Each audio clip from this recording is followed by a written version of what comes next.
पण विविध ठिकाणची दृश्य बघतोय।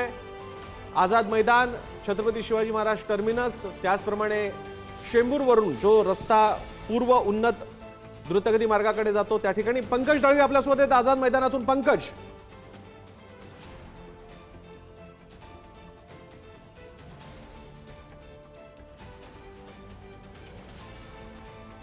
सध्या तिथे मोठ्या संख्येने लोक जमले असल्यामुळे इंटरनेट आणि दूरध्वनी व्यवस्था या दोघांवरती ताण आलेला आहे, कारण एकाच भागामध्ये प्रचंड प्रमाणात माणसं आहेत आणि त्या सगळ्यांकडे फोन असल्यामुळे यांचा वापर होतो आणि त्यामुळे सगळ्यांनाच मर्यादा आहेत। आपले प्रतिनिधी आपल्यासोबत येताच आपण त्यांच्याकडून ताजे अपडेट जाणून घेऊयात। सध्याची दृश्य काही वेळापूर्वीची दृश्य आहेत, जिथे मराठा आंदोलक मोठ्या संख्येने आता जरांगे पाटलांच्या आंदोलनाच्या ठिकाणी म्हणजेच आझाद मैदानापाशी जायला त्यांनी सुरुवात केलेली आहे।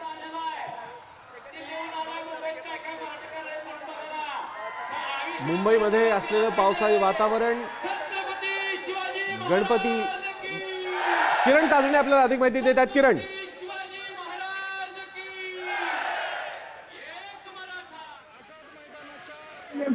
केलेला आहे बघतोय की गेल्या अनेक तासांपासूनचा प्रवास सुरू मनोज जरांगे पाटील हे अखेर आझाद मैदानामध्ये त्यांनी प्रवेश केलेला आहे। काही वेळातच ज्या ठिकाणी व्यासपीठ बांधण्यात आलेलं आहे त्या ठिकाणी पोहोचतील। मात्र सध्याच्या घटनेने जर बघितलं, आंदोलकांचा मोठा उत्साह आहे। हजारांच्या संख्येने आंदोलक आझाद मैदान परिसरामध्ये यापूर्वी देखील काही दाखल झालेले आहे, आता देखील काही दाखल होत आहे। अद्यापही काही आंदोलक अशीही एकूण परिस्थिती आपण सध्याच्या घटना बघायला मिळते। तर आझाद मैदानावर मनोज जरांगे पाटील यांचं जे भगवं वादळ आहे जे खरं तर या ठिकाणी येऊन धडकलेलं आहे। सध्याच्या घडीला मनोज जरांगे पाटील हे आपल्या वाहनामध्ये विश्रांती घेत आहेत।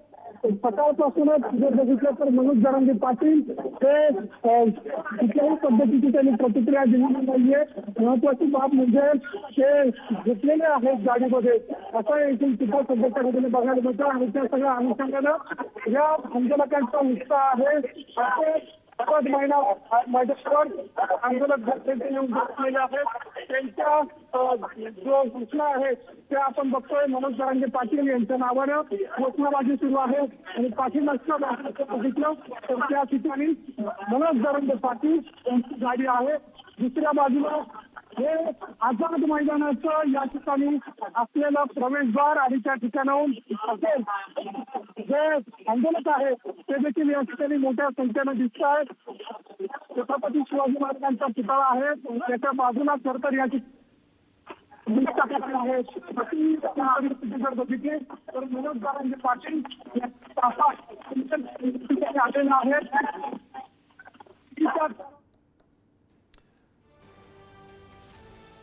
आपण पाहतोय ही दृश्य ज्यामध्ये आंदोलक मोठ्या संख्येने जमलेले आहेत आणि थोड्याच वेळात जरांगे पाटील स्वतः उपस्थित असणार आहेत, पोहोचणार आहेत आझाद मैदानावर आणि मग सुरू होईल आजचा आंदोलनाचा, उपोषणाचा कार्यक्रम।